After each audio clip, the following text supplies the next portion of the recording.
Okay, we are recording. Welcome everybody to a new episode of For the Love of Writing. I very excited. I already know some a little bit about this author, so I'm pretty excited. This is Will Cashman. Welcome. I am very happy to have you on here, and I'm gonna start it off like normal. How old were you when you got into writing, and what got you into it? Oh man. First off, Rob, it's awesome to be on here. This is honestly the first time I've ever been invited to be on a podcast. So here we go, Oh, right? Yeah, let's go ahead and break that one. oh Here we yeah. go. Um, man, I was in sixth grade. It was in my elementary school. I was in creative writing class, and I really just loved the flow of it. It was kind of like being able to like crack open my skull and just like pull everything out that I was thinking. So it was really cool, man. And I've written ever since. Sixth grade. Yeah, dude. Wow. Okay, nice. Yeah, everybody that comes on here, they all started off writing, or most of them started off writing early. That's really cool. So tell me about your book. Whew. All right. So the book, I've got it with me. This is my proof copy. So yep, not for resale, but that's all right. It's still the book. Oh, It's it's called Colors. Colors There we go. Across the Sky, A Journey of Hope. Yep. Colors Across the Sky, A Journey of Hope. By Will Cashman. That's me.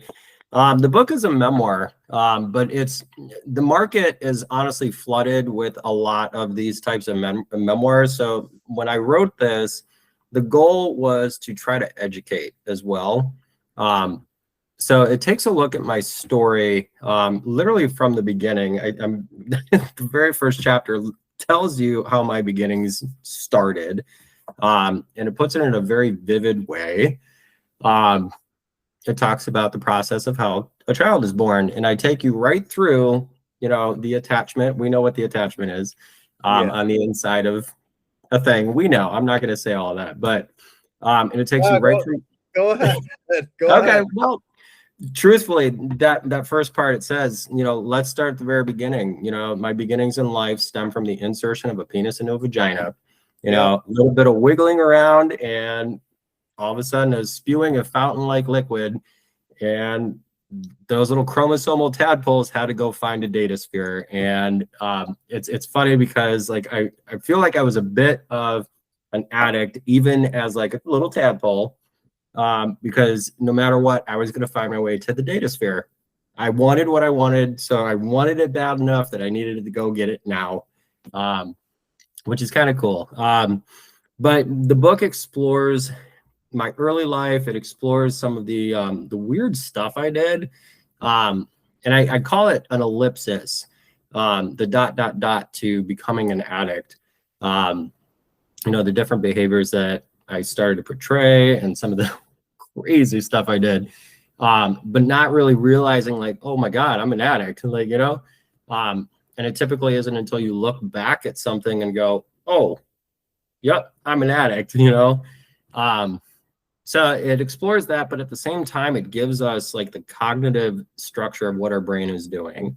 And one of my friends, Dr. Nicole Labor, has her two books. I got to give her a shout out too, because like that's my girl. Oh, Okay. So she's got her two books, The Addictaholic Deconstructed, and then The I saw Addictaholic. that cover. Yeah, I saw that. Yeah, dude, she is wild, but she is amazing. She knows her stuff, but Deconstructed is kind of her personal story, and then it's like the neurochemical side of what our brains are doing, and then Reconstructing is what happens after we get clean or sober, and how do we fix all the things? How do we rebuild our lives? Yeah. And while she explores that neurochemical side and some of the cognitive too, I mean, don't get me wrong, she knows her stuff. My goal with my book was to explore that cognitive side, because a lot of my life has been based in some of the crazy stuff I tell myself. We call them cognitive distortions clinically, but I like to tell, I'm also a drug counselor too, and I'll tell my groups like, cognitive distortions are literally just the stupid shit we tell ourselves and believe, and that's what kind of kept me on a path towards getting my life to be worse than it was already getting. more drugs, more everything else that it's associated. We know the behaviors, while the outside world sees these behaviors and goes, okay, well, no, that's an addict. But I also have to know that I'm an addict before I can truly state that, okay, there's a problem and my life has truly become unmanageable, Yeah. That's what this book explores. It gives you that journey, gives you some clinical insight without making it, doctory. So I'm excited I about it. I gotta say, this is right now, and I always say this, but it's like seeing a new movie and you're like, greatest movie in the world. I love the topic we're talking about right now, and I don't Right think on. I may have talked about it once before or twice before on here, but I not with somebody who is a drug counselor and a recovering addict. Yeah. Congratulations, by the way, on the recovery Thank part. you. That is great. Much Um, appreciated. how many years do you have? So today we have 1 year, 9 months, and 29 days. Nice, It congratulations. presses the absolute shit out of me.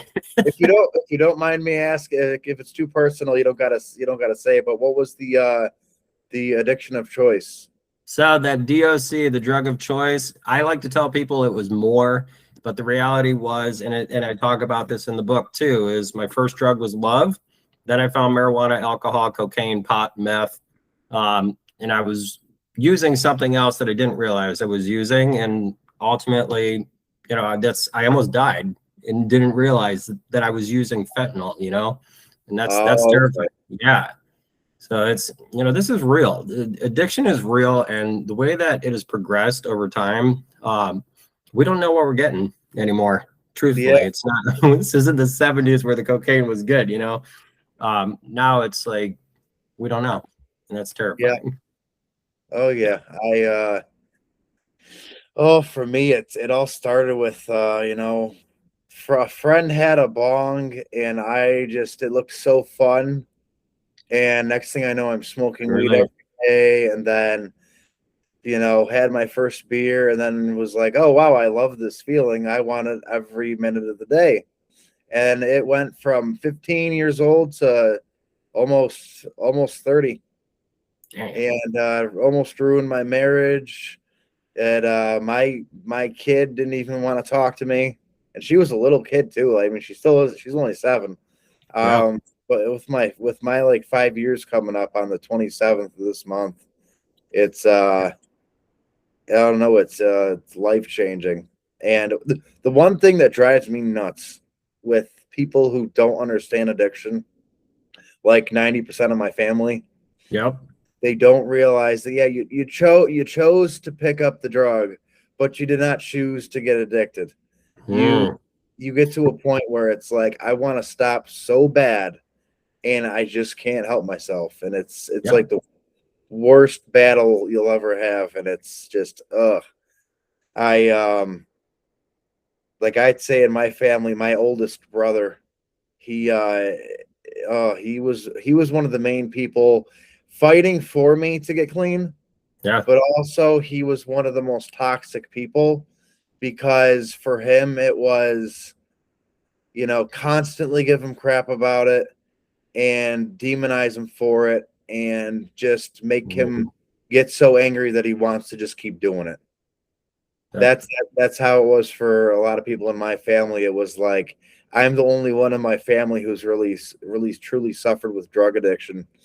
And it's like, the more you give a drug addict crap about being a drug addict, the more they're going to want to turn to that drug and do it.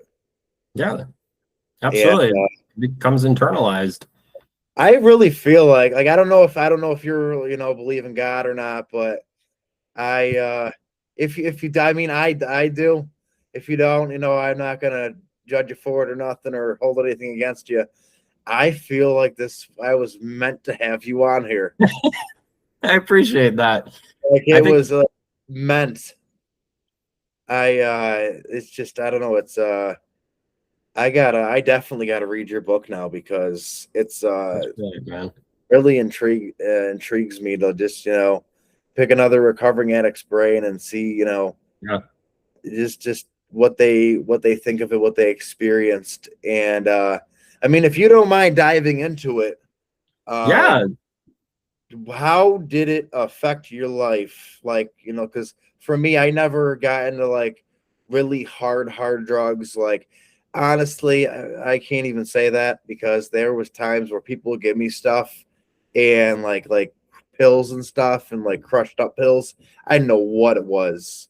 Yeah. And I've had feelings to where I'm like, this is not whatever drug I think it is. And it's like that feeling like your body's melting Oh yeah. and you're comfortable with it even though you think you're going to die in a minute. Yeah. Well, and then once you feel normal again, you want more.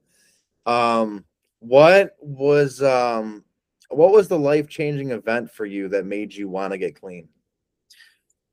That's a good question.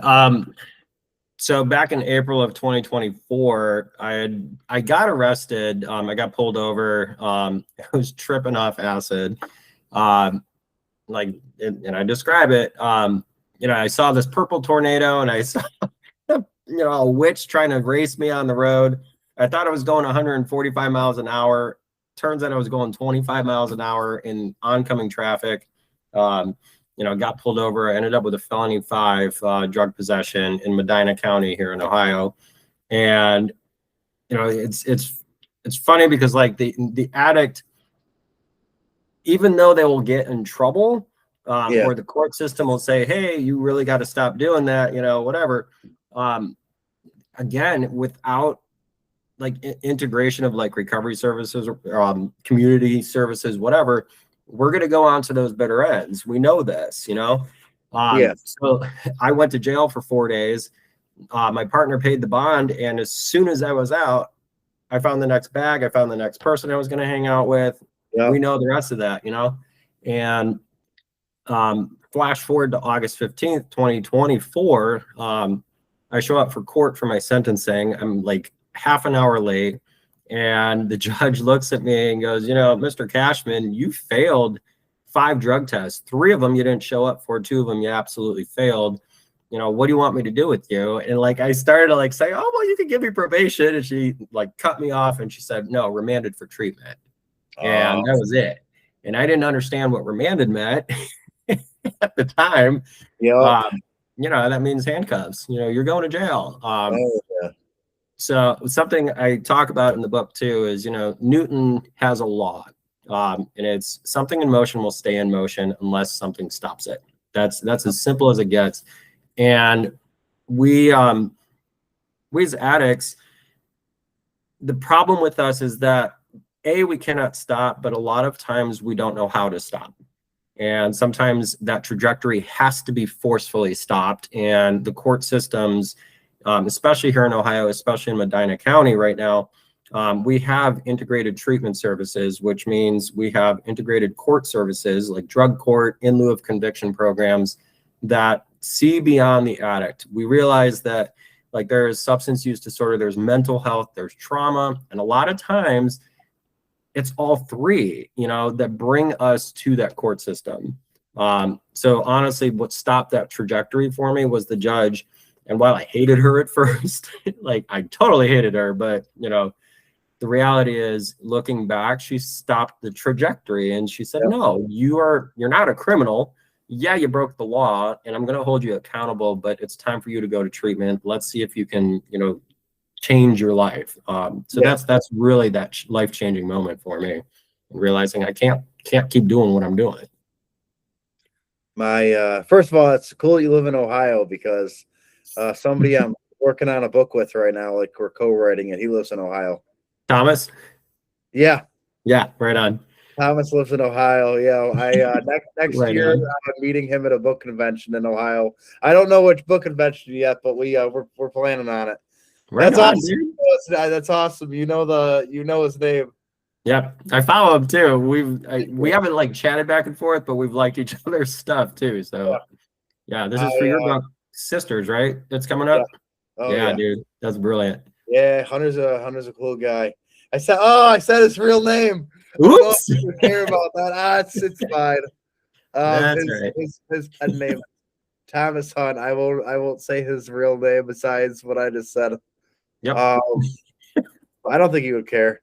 But yeah, your your story is wow, it's how do I say it? Like my story is so my story is so embarrassing and weak compared to yours. Like I love well, I don't love it. I feel bad that like you went through all that. Life But happened. I'm happy you were like, you got into treatment because you were pretty much like told like no, you have to kind of thing. Like you're for me it was really embarrassing. I'm playing Cards Against Humanity Yeah. with my in-laws and everybody was drinking. And when I say everybody was drinking, I mean they're all like having one beer or something like that. And I'm over there, at the other end of the table with a fifth of, Bacardi Hmm. 51, just slamming it down. And after maybe 10, 20 minutes of playing Cards Against Humanity, I started having trouble reading the cards. I Oh, found wow. myself unable to play. And next thing I know, I'm on the ground and Whoa. everybody's trying to be like, "Hey, you need to like, are you okay? Can you continue to play? Like, are you gonna be like, you got to lay down?" And I'm just laying there, and I was like, "No, I'm fine. Just leave me here on the ground." I'm like, I don't want to get up. My head's spinning, and next thing I know, I shit my pants, Yeah. and in front of everybody, like I just did happened, and then next thing I know, I'm going to the bathroom, and I'm throwing up all over the place. Yeah. And I told my wife, I said, I can't do this anymore. I'm like, I can't do it. I'm like, it's too much for me. And she told me, she's like, what do you want to do? And I'm like, I want to, whatever is going to get me to stop drinking. And she said, you should go to AA. Yeah. And I told her, yeah, let's go to AA tomorrow when I get off work. We'll go. Cause it was like 10 o'clock at night when this happened. And next thing I know, I'm getting off work and, she calls me and says, I see your she goes, I see on the tracker for your phone, as especially when I was drinking, she had a tracker on my phone Hmm. just in case, I got drunk and was somewhere and driving or something stupid and couldn't find me. And she's like, it shows you're leaving work. She goes, we you gonna meet up where I told you to go? And I'm like, can we do it tomorrow? And she's like, I will leave you if you do not go. Wow. Okay. I'm like, we have a kid together. Yeah. And she goes, I will leave you if you don't go. So I said, all right. I get there. My in laws are there. And, my wife's there. My daughter's with my mom. So she wasn't there, thankfully. Um, I get into the meeting, which is, I didn't realize most meetings are hosted at churches. Yep. And That's the thing. yeah. And the second I get in there, one of the guys says, I've never seen you before. Are you new? And I said, I'm almost 24 hours sober. Yeah. And he ended up giving me a 24-hour chip. Yeah. And I said, well, almost 24 hours. And he goes, well, you're here. So he's like, you're welcome to it. And the second I sit down, I feel like I'm judged by everybody in the room. And That's everybody valid. just started saying you're one of the new guys clearly. And I was like, how can you tell? And they're like, you're sweating profusely. And one of the guys says, he goes, vodka, huh? I said, what? And he goes, vodka. And I was like, how do you know? And he goes, I can smell it on you. And I'm like, Yep. I didn't even drink today. He goes, the sweat. He goes, Yeah. you drink so much that your sweat smells like alcohol. And I was like, wow. Yeah. And my wife's got this just ongoing joke. She's like, all the things that should have made you quit drinking. And it took you shitting yourself in front of Yep. your in-laws to quit. Yep. And I was like, well, it was also the vomiting too. I'm like, I just hated feeling like that every day. And it's just like I had so many things happen to me in my life. Like I got locked in a psych ward Yep. That's the for a thing too. Yep. 72-hour involuntary stay. And it just the second I got out of there, I got hammered. And yeah, it was like I always enjoyed, marijuana, but I never had the issue with that like I had with alcohol. Like alcohol almost killed me. And Yeah. hearing your story, it's like I don't feel like alone, which is like one of the things I love about I haven't been to AA in a little while. I don't know about you, but I still talk to people who are in recovery, and just to make sure I'm keeping myself balanced. Um, so your book, the crap, it's called. Colors Across the Sky, A Journey of Hope. It's a long title, but I love the I know. title. Colors Across the Sky, A Journey of Hope. Mhm. Um, so I digress about myself. I wanna talk about you. Um, so this book, well, first of all, what made you? Well, obviously, I know what made you want to write it, but what made you really want to? What day did you get the idea for it? Like, what made you get into it? So that's another great question. I can pinpoint it to the day and the time.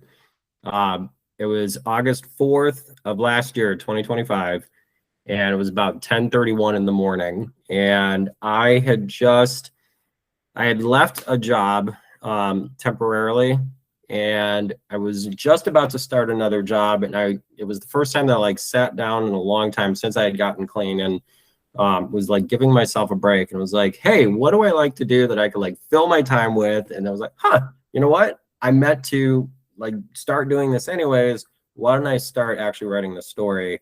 Yeah, And we talk about like God and higher power and stuff, in our fellowships and in recovery itself, spiritual guidance, recovery dharma, whatever it is.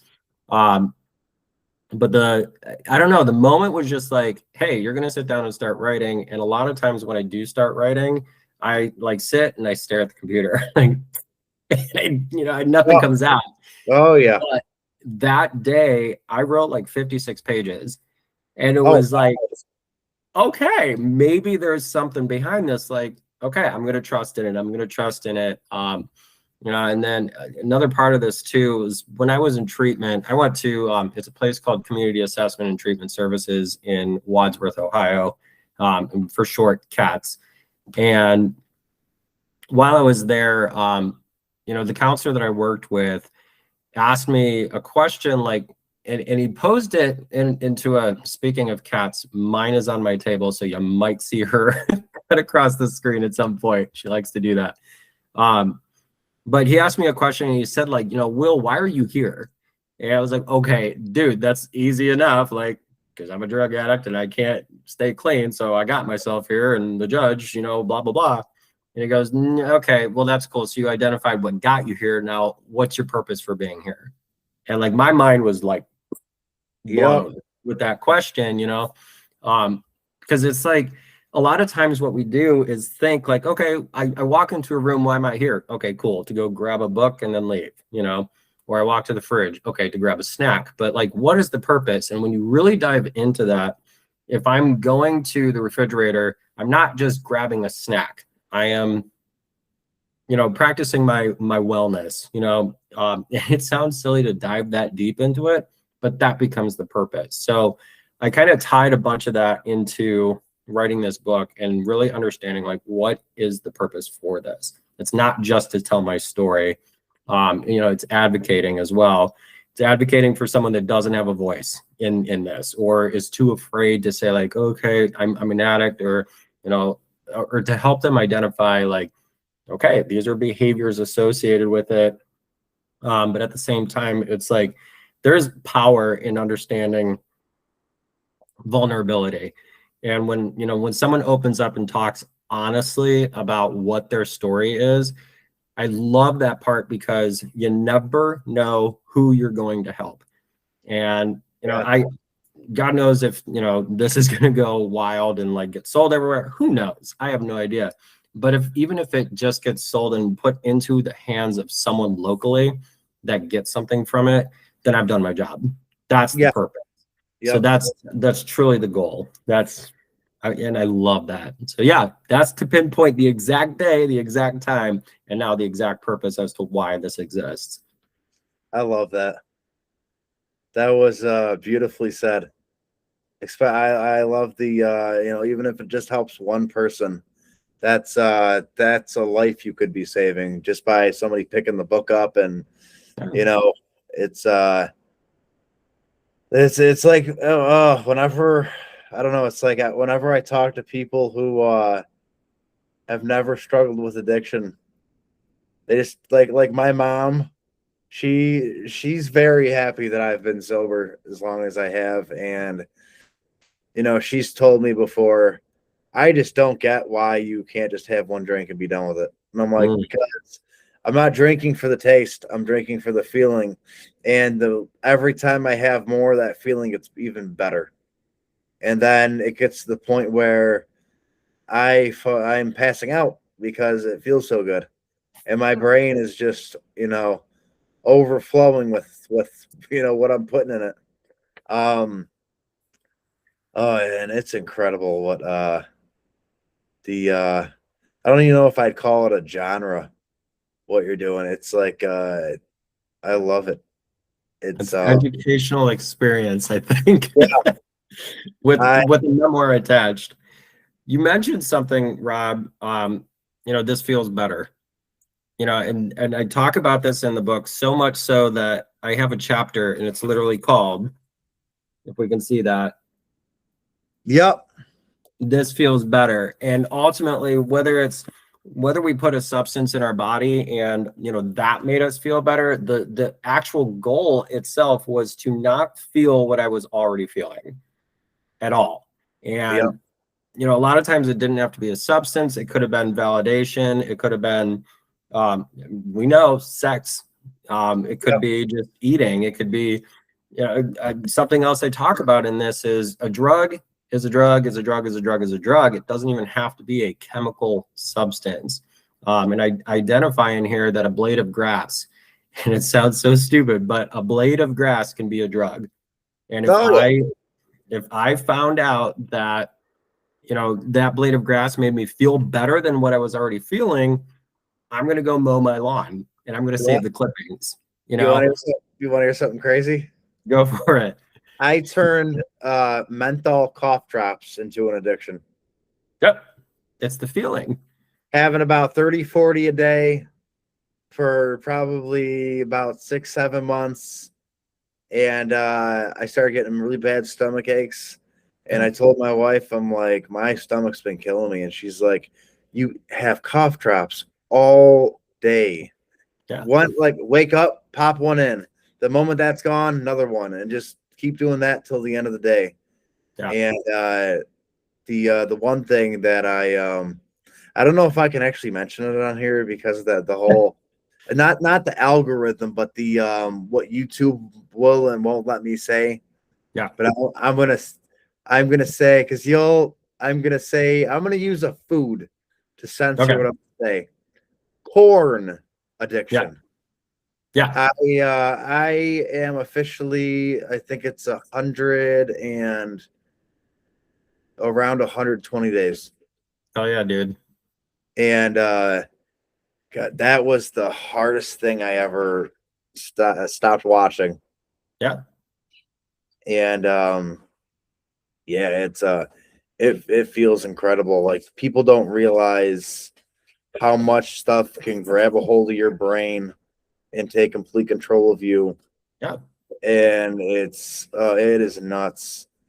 I actually want to see how many days in I am, because I just take so much like happiness and like, and Absolutely, dude. it's really helped my marriage. And I'm 3 months, 22 days, and 21 hours. Hell yeah, dude. That's a reality though. Yeah, Our brains too, and this is another core concept of this book, is why do we get addicted? yeah, And it becomes, whether it's addiction, whether it's thoughts that we have, negative self-talk, there are things that feel more comfortable, and the brain itself does not give a shit about accuracy. It does no, not care about accuracy. It cares about consistency. So something that is repeated over and over and over and over and over, that's what it's going to believe is what it should do. yep, So if you are constantly seeking approval and somebody says, hey, you're doing great, and that makes you feel good, your brain will latch onto that over time. And instead of finding validation for yourself, you seek it from the outside source. So every time someone says you're doing great, your brain gets a small hit of dopamine. That's a Yeah. reality, you know? So that becomes entrenched over time. And then to break away from that, the moment you do break away from it, that's why it's so difficult to actually stay on a different path, because the brain has literally consistently wired itself to believe. Cat is rubbing the screen. Go over there, Maxine. Yeah, it consistently repeats, a pathway. That pathway gets completely solidified. Well, not completely. It can get broken apart and a new pathway can begin.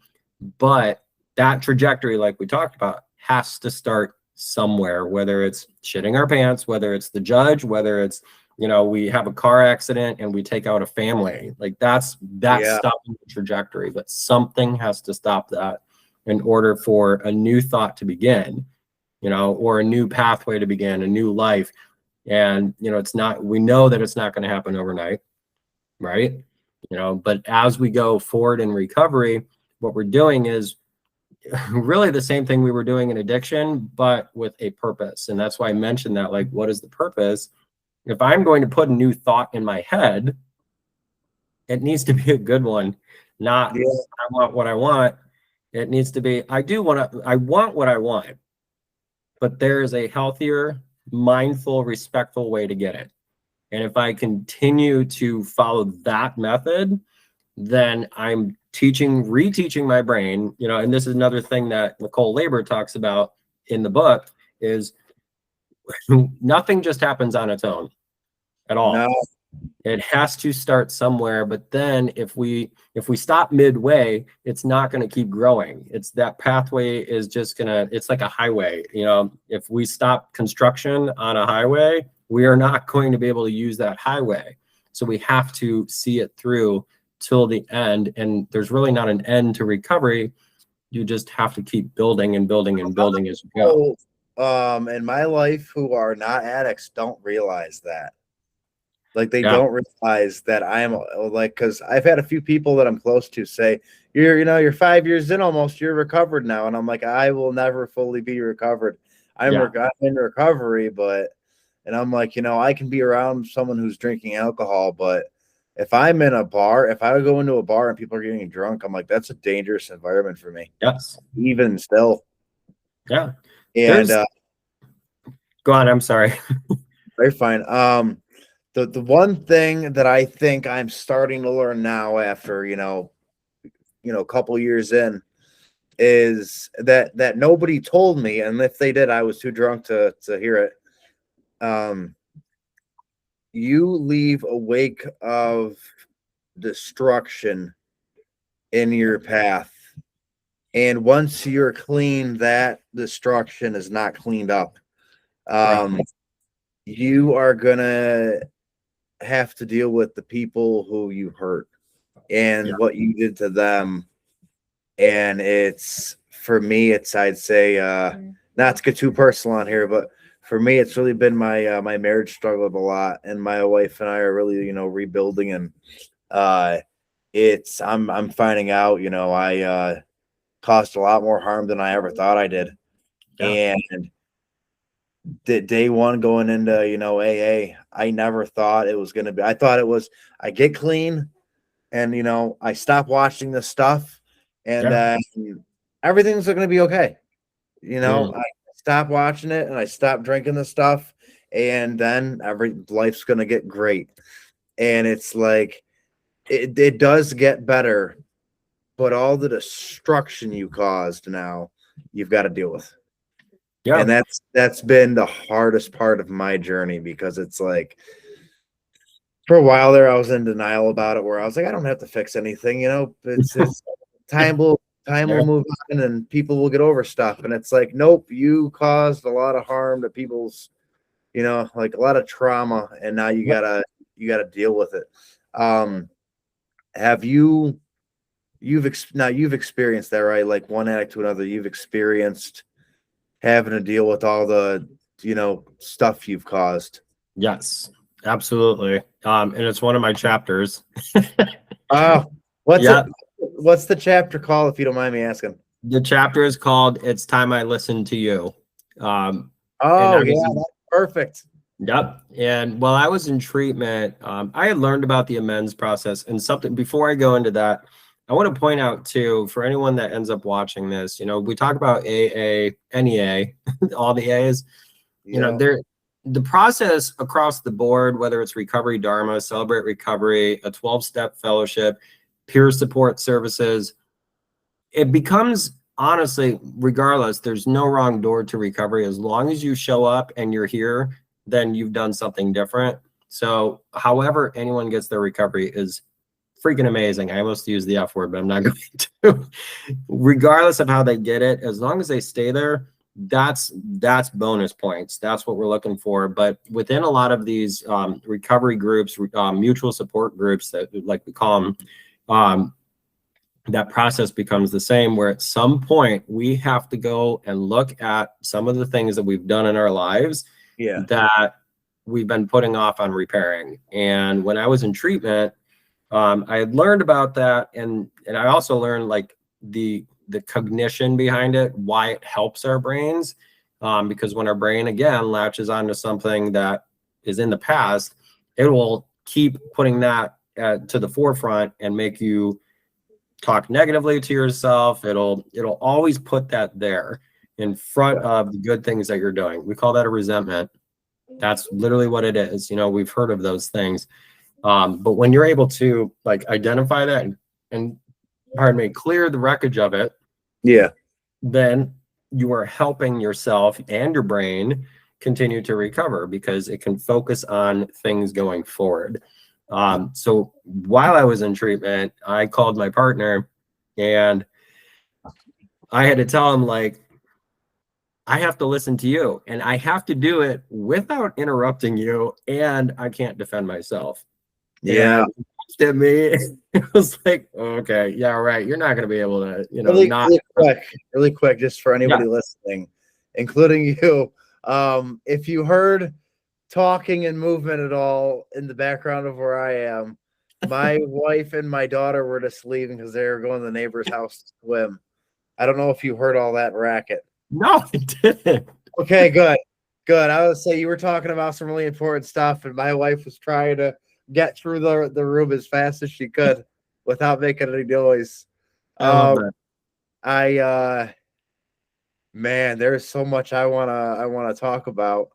Um, God, it's I think this is a really important episode because I think if anybody listens to this, and even like you said, one person gets the motivation from hearing us talk, about this, and they decide to, quit doing what, drinking or drugging. That's amazing. Yeah, I dude. Because it really is, like I think, you know, drug addicts and alcoholics, nowadays I think are demonized and Yes. treated as criminals. And it's like, I get it, it's a crime to do drugs, but it's I don't think that person is a criminal. I think they're in a very destructive cycle that they don't even want to be in, because I hear people say the fent walk or the fentanyl from The fentanyl. funny. Yeah, and it's like, for me, I hear people say that, and it's like, oh, I don't even like joking about it, because it's, a lot of So, people don't come back from it, and it's, that could have been a really, could have been a good life. yeah, And I've met a few people who've died from drug overdoses, and it's just sad, because it's like, I even know they did not enjoy, you yeah, know, being, a drug addict, and it right. is so hard to just stop doing it. Like, you keep telling yourself, tomorrow I'm gonna quit. This is the last day. Tomorrow I'm gonna quit. You wake up in the morning and you start missing it, and the next thing you know, you're doing it again, and it's just day after day, and it's that Yeah, the one day at a time thing is what helped me, uh, to stop doing drugs. It was like, I am not focusing on tomorrow. I'm focusing on today. Yeah. Whatever I can do today to keep me clean and, just keep my nose away from anything. No pun intended. Um, I whatever I've got to do, just gonna keep this one day. I'm not doing anything, and then the next day, I just tell myself, gonna focus on this day now, and Yeah. it happens like that. And then next thing you know, you're a month in, and you feel 100 times better, and you just got to be careful because that one thing can happen that's really stressful and just screws up your life, and then next thing you know, you relapse, and that's like my biggest fear, I'd say, is taking a drink of alcohol again. And it's not even like I don't have the urge to drink anymore. Hmm. Don't get me wrong, I would love to have a drink, but I don't have that extreme craving I used to have where like with the viewing of adult cinematography, Hmm. that's Okay. probably YouTube probably won't be bothered by that. Um it's like with that, it's I'm over 100 days in, but I'm still just having urges to watch, and it's like, it's my pastor, and this is going to be shocking to hear probably. When my pastor heard that I was having issues Hmm. stopping watching it, he actually took church funding and is paying for me to see an addiction counselor, and it's been going very well. That's brilliant, dude. Yeah, and the second he heard I told him, I was like, oh, my wife told him, she's like, he really wants to stop watching it, and she's like, Yeah. he is like barely even you know present in the house. He's so focused on it. He's just off in the basement somewhere, and he says he's writing a book, and I know he's not writing a book because he hasn't. It was Right. like when I was working on my book Christmas Fear was Hmm. what it was really bad. And once I started working on Sisters, it was like I was so focused on working on that book that's around the time that my pastor found out about what I was going through, and he's like, let's get you into treatment. Yes. And I was like, he's like, are you ready for it? And I was like, never gonna be any more ready than I am now. I'm like, dude, Yeah. I'm like, you gotta be. I'm like, the day you put me in treatment is the last day I'm gonna watch it. And he's like, if I pay for treatment and you slip up, I understand. But if I pay for treatment and you slip up and you keep watching it, he's like, I'm not gonna cover it. Right. And I was like, all right. I'm like, I'll stick true to it. And I got what's called an accountability partner, and Yes. it's a guy who I downloaded an app on my phone, and he can see anything that I view on my phone, and he gets an alert if anything's inappropriate. Okay. So if it's violent or sexual or Yep. anything like that, it's in like keywords, and it's really given me a new perspective on you know, don't look anything up on your phone because it's you've got people watching you now. So I like that though about it, that whole Hmm. accountability thing. Yeah. Uh, And I think that's one of the things, like, that's what I love about AA. You have that, like, your sponsor who, my sponsor when I was really strong in AA, he would, he'd call me sometimes in the middle of the night being like, hey, I want a drink. And I'd be Yeah. like, what do you mean you want a drink? You're my sponsor. And he's like, I'm calling you because I want a drink. And I'd be Yeah. like, what do I do? He's like, can you talk or meet up somewhere? And I was like, to drink? And he's like, no, to like sit down, No. get some McDonald's or something. And Yep. he's like, I need to talk. And then I would call him at 3 in the morning on a Saturday, and I'd be like, I want to go get drunk.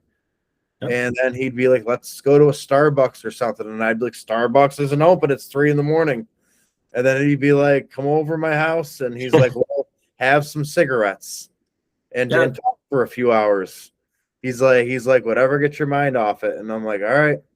It's crazy. It's having a support system when you are struggling with addiction, I found is like the best way to start. You got to be ready, but you've also got to have a good support system. Absolutely. Because That support is, and that's clinically it works, because us yeah, trying to do something alone, we've already seen that happen. We used alone sometimes, a lot of times, like even when it wasn't like drugs, there are behaviors that we do behind the scenes that if we had accountability or just mutual support, would probably not happen. And while some of that accountability is forced, whether it's like the court system or, what you said, the accountability partner, yeah, in 12 step, we call it the sponsor. In, yep, and like someone with cancer, that's a disease. Their accountability partner is their doctor, their checkup, their family that says, the doctor will give them a specific diet, you know, but it's not up to the doctor to say you have to do this. It is suggested. And I yeah, think that's what that really hits home, is where, as addicts, we don't like to be told what to do. Nobody really does. It's oh, not just addicts, okay? It's humans. But when somebody says, hey, it worked for me, here's my suggestion. Why don't you try this? Why don't you try it and see if it helps you? See if it helps you. And what usually happens is, if that person is open to taking suggestions, willing to take a suggestion, they will see for themselves that it actually works. And I tell like the people that I sponsor, I'm never going to give you a suggestion that I haven't tried first or hasn't been suggested to me, because I can't tell you, here, try this, if I haven't already done it. I have to give you something that is evidence-based. That's the clinical side, is evidence-based. And Nicole talks about that too. Evidence works. We cannot disprove it. While yeah, a suggestion is simply, hey, maybe try this, the if part of recovery, the two sides of if are evidence when we make a suggestion that actually works, because we've gone through it, that lived experience side of addiction, so that's important. I love that you just pointed that out. I talk about that too in the book, on finding that sponsor. And I'm going to use the word sponsor, but the generalized term is, we recover together, never alone. We yeah, cannot do it alone. And I know that maybe some people do. Great. For me, I can't. I have to have somebody that I can call if I get into a pinch. I have to be able to do it. And I want to also, I want to scroll back to something that you said, about your mother, your family, not necessarily really understanding addiction. yeah, That's stigma. There's a massive stigma around addiction. And like Nicole talks about this a lot. She does videos too on TikTok and Facebook and all the things. And then she talks about it heavily in her books. And that's another part of my book, is we have to stop treating addiction like it's a criminal, like, dichotomy. That's not what it is. This is a real disease. And in exploring it, I do actually ask the question, is addiction a choice or is it a disease? And the reality is, like, if you say it's a choice, you're right. If you say it's a disease, you're also right. But the person that says, well, no, it's both, is someone that truly understands addiction yeah, and has done the research, and they might have experienced it firsthand. They might have someone that they are supporting that is going through addiction, whatever it looks like. But the reality is, addiction is not just like a direct choice. Sometimes it becomes an indirect choice. And the example that I give in my book is, the obvious first part of addiction is, okay, I'm going to choose to try to use this and see what I feel. Okay. Elementary, my dear Watson, no shit. That's a choice. But there's also the reality of a disease, not just addiction, a disease not being a choice. It could be the indirect result of one. HIV it's a virus that turns into a disease. And if neither partner know that they have it, that defeats the model of the disease being a choice. It was put there by someone else. yeah, And when we look at addiction too, it is also generational. It is passed down. Whether or not we activate that gene, because it is a gene, it's shaped by experience, circumstance. There's a ton of different factors that begin the process of addiction. And the reality is addiction is insidious. I like to use that word because insidious means it lies in wait, waiting for the perfect moment to say, what's up, I'm here, you know? So it hides. And the more you activate it, the more you repeat use, find that external validation, or this feels better, or I need that next drink. It starts out, I'm just going out on the weekends because I'm a stressed out, young adult. Okay, cool. Go reward yourself for 7 days of work or 5 days of work, Monday through Friday. Go out on Friday night. But at that point, early on in this, I didn't view myself as like, oh, I'm an addict, okay, or an alcoholic. I was saying, I'm just stressed out and I want to go hang out with my friends. But the reality of that, as time went on, is I was literally hitting that addiction gene over and over and over. And what started out as just circumstantial became sequential over time. And then it became to the point where it was, I can't stop. No matter what it is, it didn't matter. So there it is. And that, that translates. And that's why I said a drug is a drug is a drug. Does not matter what it is. If it makes me feel good. Because I feel like you have, as an addiction counselor, more experience with this question I'm going to ask. I think it's really important for anybody watching who's going to see this, who is considering getting clean. I have been told that if you are a heavy enough drinker, that just quitting cold turkey, you can actually die from that. Yes. So what, for like anyone watching this who is, in that position, what's your best advice for them? Don't do it alone. Make sure you go get clinical help, medical help to detox, because they can manage your withdrawal symptoms. Withdrawal pause, it's called PAWS, post-acute withdrawal syndrome. It is a real thing and it can kill you. It can absolutely kill you. If you are, whether it's a heavy drinking or it's, like coming down from heroin, fentanyl, those withdrawals are physically painful.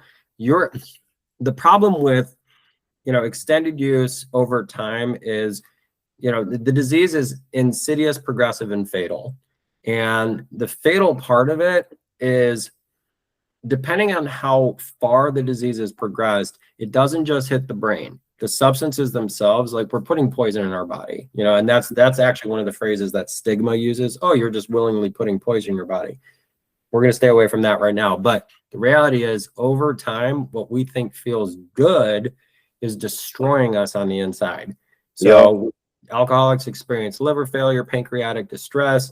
A heroin user, fentanyl user is going to experience respiratory suppression, which is our lungs removing air. It's harder to breathe. And then, that is typically the most common result of an overdose, is the respiratory suppression. Everything just shuts down, the lungs shut down, you cannot breathe, and your airways shut down. And then we involve the heart, the neural pathways, and then if we don't have oxygen to the brain, what happens? We die. And that's what an overdose is. But at the same time, for an alcoholic going and saying, I'm just going to stop cold turkey, if they try to do that alone, the chances of them getting through that are very slim. It needs to be done under the direction of medical care, because they have medicines, they have ways to monitor that appropriately to help that alcoholic detox safely within an environment that is controlled. Period.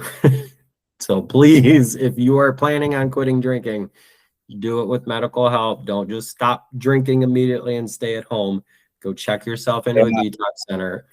Do it safely. And if you don't believe me, Nicole Labor will tell you straight up, don't do it. I would actually like to have her as a guest. Would she be willing to? I don't know. I'd have to reach out to her, but I think I'm sure she would love that, but I'd have to ask. She's such a brilliant mind, honestly, and I keep like she's been a big inspiration also behind. Oh, there's the cat. Maxine, let's not do that. Oh, you've got a black cat too. Yeah, that's my recovery cat. She's in the book too. I've In got the book. I've got 3 cats. I got 4, and they're like Nice. children to us. Uh, Yeah. the reality truly, and I want to drive that point home, that we recover together, never alone. And that doesn't just detail like recovery, the stopping point and then recovery going forward. It also includes like coming out of addiction and going into recovery, which a lot of us have that look like, jail or detox, whatever that looks like. We don't have to do it alone, period. There's so many different services available: detox, treatment, PHP programs, IOP programs. We don't have to do it alone, ever. Truly. Now I got a question. Have you ever heard? This is probably going to be a weird question, but it has worked with me. Have you ever heard of the getting an ice cube out of your freezer and holding it with both hands until you cannot take it anymore when you feel the urge to use? I've heard that in a lot of different ways. I've been given $1 that has a phone number on it, and it says, if you want to go spend this $1 at the bar, call this number first. Ultimately, what it's doing is it's replacing the old behavior with a new one. And again, if that works for someone, great. I don't know how many times I would go to the ice cube tray and Oh no, I know. I know. But if that works, yeah. it works. But it's not something that I could just do in one instance. It would have to be another repeated behavior that alters that trajectory. For drug addiction, I wouldn't recommend it. Yeah. Because if you're going to want to use, holding the ice cube is just going to make you want to use more. Yeah. For me, it was with the with the addiction to a certain type of film. I was going to say it. With porn addiction. Yep. My counselor told me, he said, the next time you want to watch it, get an ice cube and hold it till you cannot hold it anymore. And I'm like, yep. Well, it'll be water by then. And he said to me, no, he said, you're not going to be able to hold that ice cube until it's water. He's like, it is going to start hurting your hand. And I was holding it, and it got so cold that I stopped thinking about wanting to watch the stuff. Yeah. And it turned into my hand is freezing, and I started feeling it up my arm. Yeah. And by the time I dropped it, I was like, oh my God. And my wife said to me, she's like, why are you gripping an ice cube? And I'm like, it's part of the addiction recovery. Better than other things, honey. I'm like, and I explained to her what it was, and she's like, weird, but I like it. And she goes, if it gets you, and I was like, I still want to watch the stuff, but I'm like, this ice cube holding it made me think about something different. Yeah. And I'm like, it's to where now I'm not it's not, the urge isn't there as much. Absolutely. One of my best friends had a really bad addiction to cocaine. Mm-hmm. And he's now over 5 years clean from it, but wow, there were times with like, that's the K2 spike stuff. I was really addicted to that for maybe about 3-4 years, and it was to the point where I'd come home. My mom knew what I was doing, and it's on the news, and she says, kids are dying, like teenagers are dying from what you're doing. And me and my friend would just always go, those kids are wimps. They can't take, they can't handle the drug. And I'd be like, they can't handle drugs like us. And now I just feel so dumb, because it's like I lived through it, but it's like there were so many times where I thought, I'm about to die. I can barely breathe. My I can't breathe, but my heart is pounding so fast in my chest. I think I'm having a heart attack, and I'm not even. I wasn't even 20. Yeah, and it's like that respiratory suppression that I talked about. Yeah, and there were times, and I don't know what this one's called, but there were times where I'd get so drunk that I would fall. I'd just crash right on the floor, like from being standing up. And when I woke up on the floor, my whole body would be shaking. And at the time, I lived with my mom. I was only like 21, and I grabbed the doorknob to my room, and my hands were shaking so much that I couldn't really open the door. And Yep. it took a few minutes, and then I went to my mom's room and woke her up, and I'm like, I can't stop shaking. Like I don't know what's happening to me. And she just was like, I need to call an ambulance or something. And she's like, you're like you can't stop shaking because of the alcohol. Yes. And I was like, don't call an ambulance. And I'm like, just like stay up with me. And she just was really like, we need to call an ambulance. And I just kept telling her, if you call an ambulance, I'm gonna keep drinking. And Mm. I was like, do not call an ambulance. And a few hours went by. I drank a bunch of water and I started to, kind of regain my motor functions because I was having trouble even walking. And it's like people, I think, when they get into stuff, like drug wise, they don't realize not only the control it has over your mind, but over your body too. Like you can lose motor functions from doing the stuff. Absolutely. You can lose like you do enough crack or meth, you can start losing teeth, and it'll like I've heard that like you lose like skin on your face You from some. can, depending on the drug. Yeah, There's I want to touch on that real quick. So the reality of what we're doing is we're putting chemicals in our body. And if it's alcohol, well, whether it doesn't matter what substance it is, honestly, the brain just encodes the relief that follows. It doesn't really care what substance it is. That goes back to that consistency thing rather than accuracy. We're still going to experience dopamine hit regardless of the substance. The substance is going to determine how much dopamine we're going to feel. yeah, The dumping of dopamine, which Nicole Labor talks about. But the reality is, when you start doing that over time and you are constantly attacking the brain, what happens is the allostatic load, that's what it's really called, but the repeated punching of your brain with a substance, that's what it is. Our brain is the core central computer to all the functions in our body. So if we're using alcohol, it's a depressant. It slows down those functions.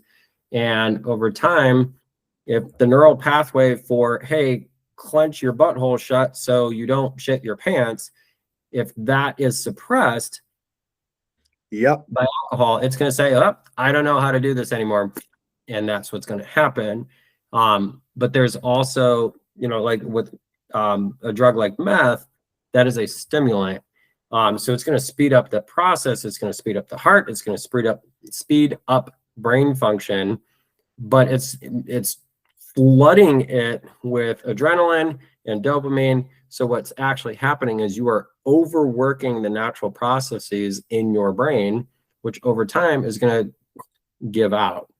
And we end up with something called permatweak. So it's called wet brain if it's alcohol. There's a lot of different things over time with the progression of this disease that it screws up every organ system in the body. That's what it ultimately does. And the brain being the central nervous system of it, or the central control system, once that part is gone, yeah.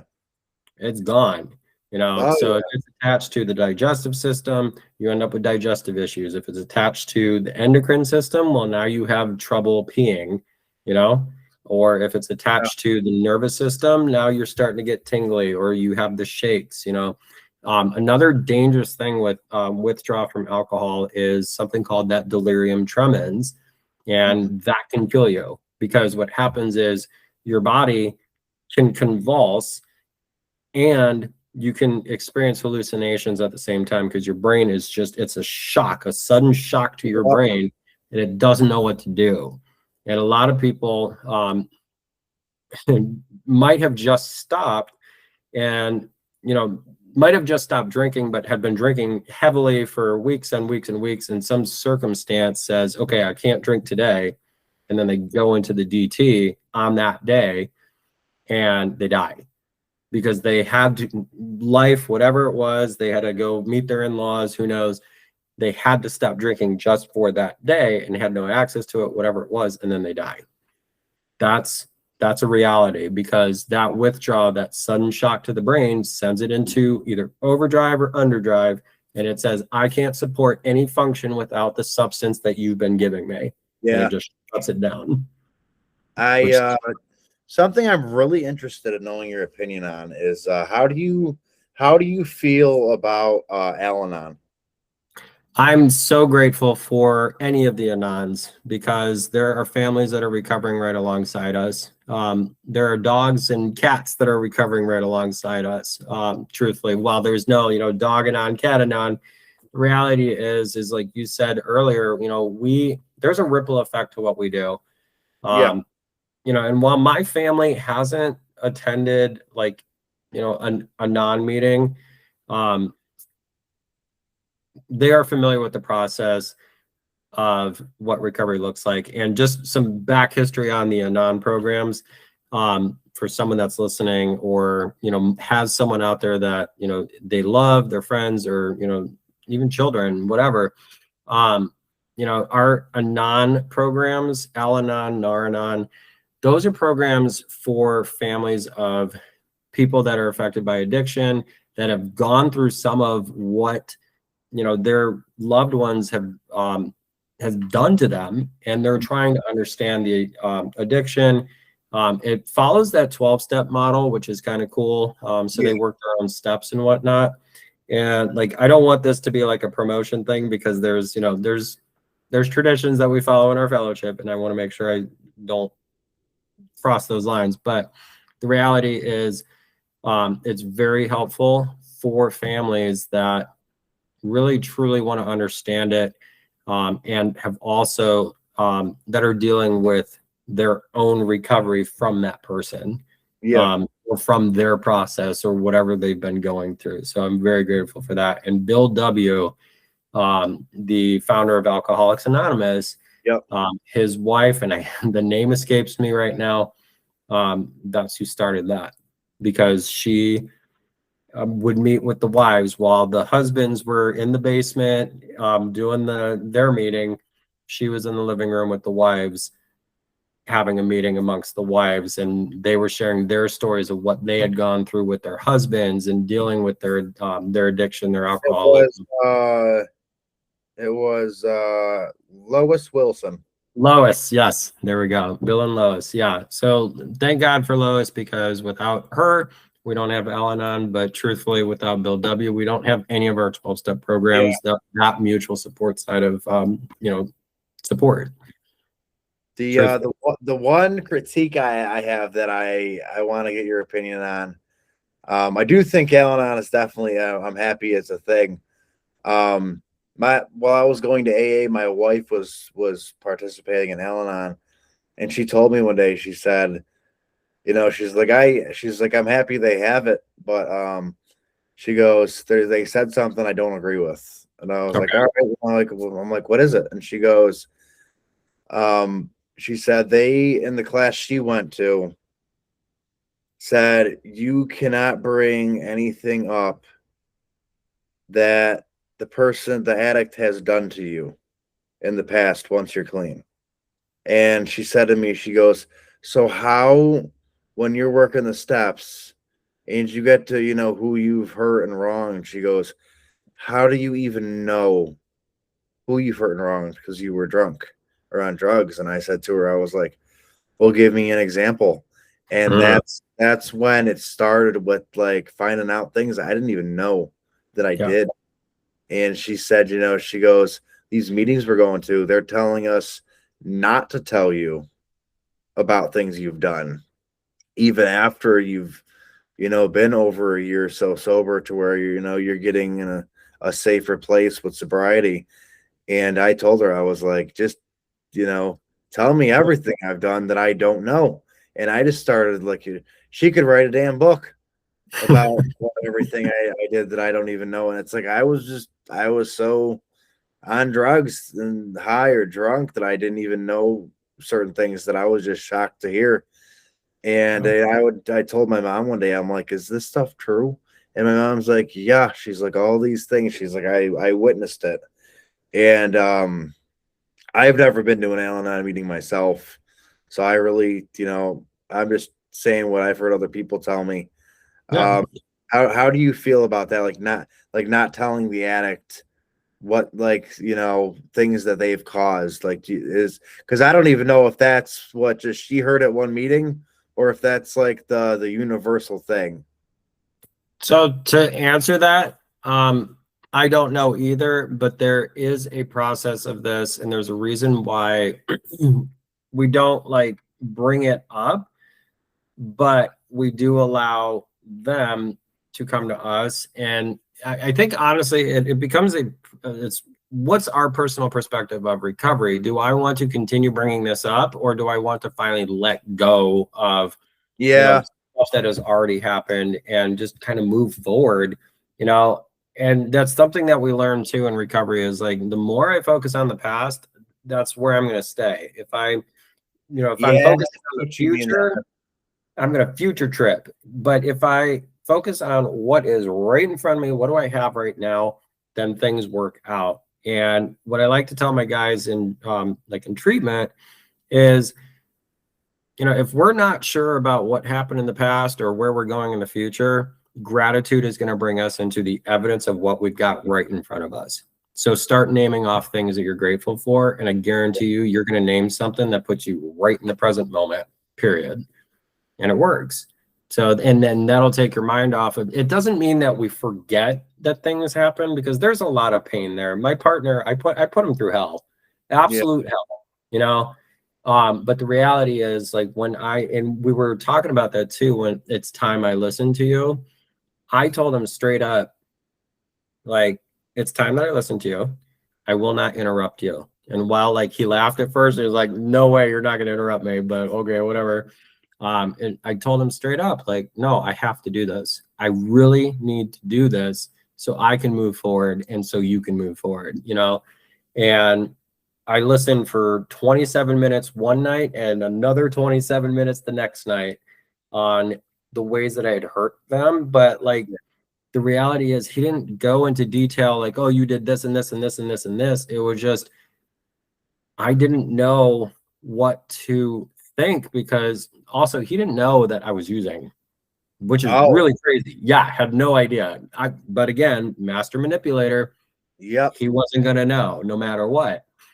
But he explained, like, there were nights where he knew that something was wrong, but he couldn't like pinpoint it, but he knew that I was hurting or in pain, or I was struggling with something and he didn't know how to approach it.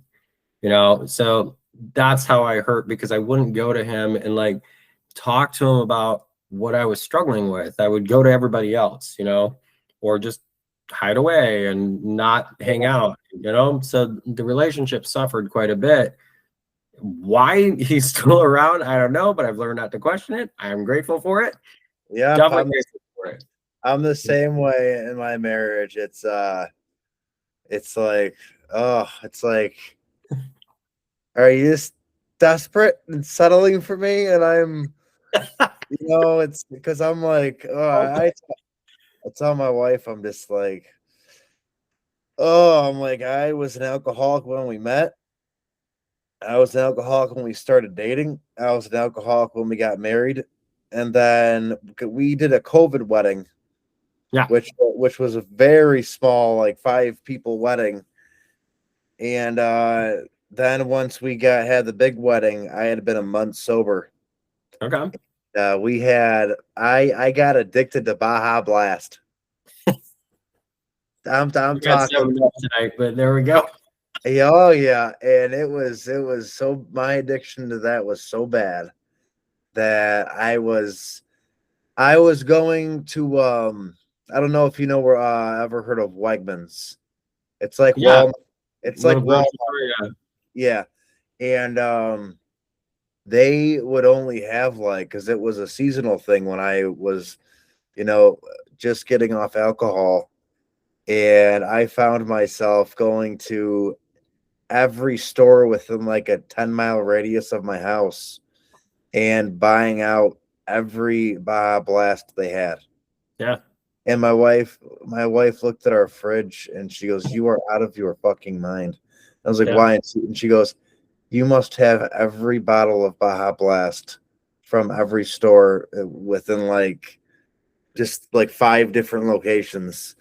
And it got to the point where one of our friends who liked Baja Blast calls me one day and says, I'm guessing you just went to Wegmans." And I was like, "Why?" And she goes, "There's no Baja Blast on any of the shelves. Yep. That's awesome. So they got to restock." And I was buying the 6 packs of the smaller bottles. And it was like I would just leave a store with like 8 to 10 6 packs of it and then fill up the car, go to the next. Yeah. And I told my wife, I'm like, "These are not going to be in season within in a month or two. I need to have enough." And I was like, it got bad. Like it was, my fridge was full. The glass shelf on my fridge was starting to bend from all Yeah. the bottles on it. And she told me, she's like, "You're like gonna kill yourself with sugar. You're Yep. gonna get diabetes." And I was like, "I'd rather have diabetes than die from alcohol poisoning." I'm like, I'm like, Have you heard of the word transference? yes, I don't know what it means though. Okay, so for anyone who's listening, transference is when we stop one drug and pick up another one. And I see this a lot where, okay, cool, I'm not using meth today, but I'm sitting there scratching a lottery ticket. And I do that over and over and over and over and Yeah. over again. It is so common in early recovery that, remember, our brains are looking at consistency. So it's going to find the next thing that we can use without it destroying our bodies. So people will latch on to lottery tickets. We'll start drinking soda, or pop, as the Northerners call it, whatever. Yeah. But we latch onto that, or it'll be like, I don't know. We'll find something. We'll find something to latch onto, or a smoking habit gets even worse because now we have nothing Yeah. that we can use to take away the "this feels better," right? So yeah, and I'm not trying to pull your inventory on that, but that's literally what that sounds like is, oh, well, I can't drink alcohol, so now I'm going to get the sugar rush. Oh And yeah. this is what I'm going to use now, you know? If it helps, I no longer drink Baja Blast. There you go. See? Now I drink 0 sugar ginger ale, Yeah. but I stick to like I maybe have 1 2 liter last me 2 days. Yeah. So I really try to, I try to, drink water, drink lemonade, stuff like that. I try to not just stick to all the sugary stuff. I just That's recovery. and it's like I'm a cigarette smoker, and it's, oh man. Vape. Oh, see, I'm worse, man. Yeah. I don't know which one's worse, but I just cigarettes. Yeah.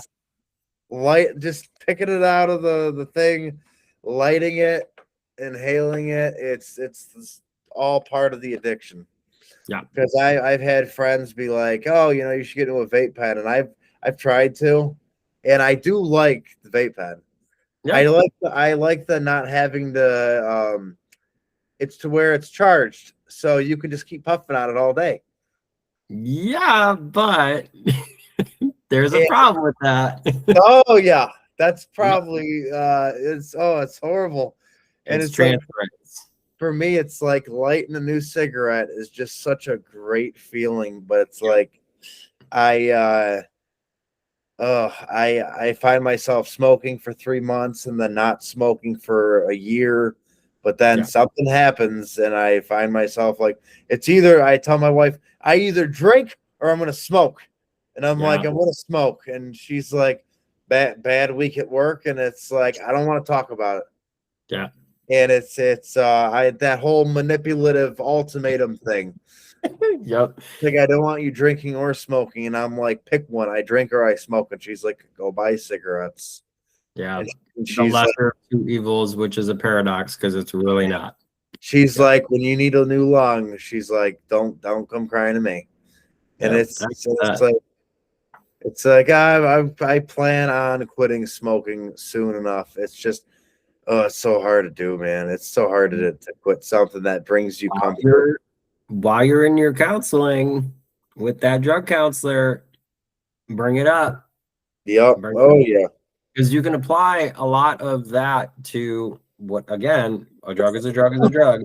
You can apply that to whatever you're dealing with, whatever the struggle is. So whether it's, the cinematography addiction or smoking, you can apply it. And I can't say that I'm, let's be honest here. Have I applied it to my vape? No. I would love to, but again, it's that same principle is I smoked very heavily for many years since I was 15.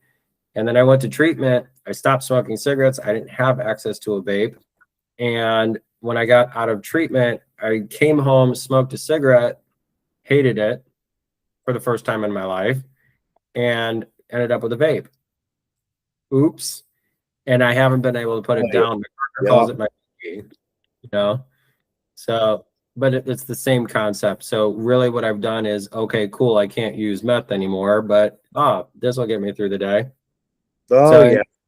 We understand that too. Is it the lesser of two evils? Sure. But the reality is this is something I still struggle with, and someday, but that day is not the day. Yeah. It ain't. So I'm learning. I know exactly what you mean. Oh, all too well. I've turned running, like going for jogs, into a healthy addiction. And I do every day I tell myself I'm gonna run a 5K, just 3 miles, and then go back home, shower, and go about my day. And that is the one thing that keeps me level, as far as that's how I get anger out or stress from the day. And then the other one is writing. Really, it's you want to drink, hey, if you drink, you're not gonna be able to write. Because I mean, I don't know how other people are, but back when I used to drink, I would go to write, and I'm like, I can't think of a damn thing. And even if I could, I'm gonna have so many typos from hitting the wrong keys that it's not gonna make sense once I'm sober. Yeah. No, absolutely. That's what you were talking about too, is a coping skill, is what it becomes. And the coping skills that we practiced in active addiction or even early on in life was solely based on let's feel better. And the same applies for recovery, but it's a healthier alternative to the chemicals that we were putting in our body or the external validation that we sought, whatever it looked like.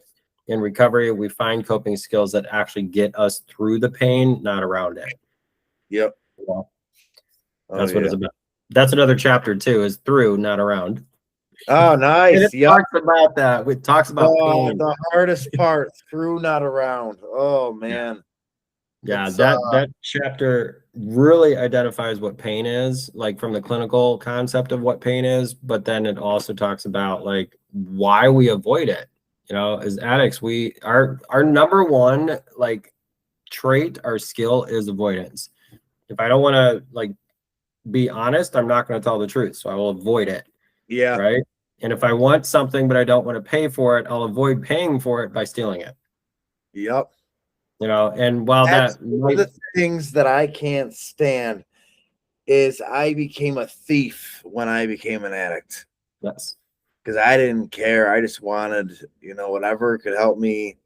I want what I want when I want it. Fix now. Yep. That's obsessive compulsive behaviors. Yep. Now, where is your book available? So currently it is available for pre-order on barnesandnoble.com. I'll have to send you the link. Maybe you can attach it to this video. Barnesandnoble.com. Is it already out or no? So right now it's just on pre-order. So you can order it. The book starts shipping July 15th from Barnes and Noble. And then the ebook just went live today on Amazon for Kindle. And that's, that link I can send you to. And then On July 15th, it will be fully available as a soft release on both barnesandnoble.com and amazon.com. Okay. But the actual full release is on August 15th of 2026, which marks my 2-year anniversary. Congratulations. Thank you. That is Hasn't happened yet, but thank you. You're getting there. You're getting there. That's all that matters. Oh man, I absolutely love this. Hell yeah, dude. Thank you so much. I just for like being an open book on here and sharing personal stuff. I know it's not easy. I do it all the time, and sometimes I'm like, I can't believe I said that. Right. I've learned though doing this podcast. Like I'll tell my wife, "Hey, I talked about this on there," and she'll be like, "Oh my god," and I'm like, "Don't worry." I'm like, I'm like, I don't really read the comments, and I'm like, if somebody said something, mean, I didn't see it. It's just it's crazy. Last episode, we talked about the Book of Enoch. Yeah. And this episode, I'm talking about like drug addiction recovery, and that's what I love about doing this. Yes. It's you not only talk to other authors, but you get on topics that you never thought you would, and it's thank you so much for that, man. I appreciate it.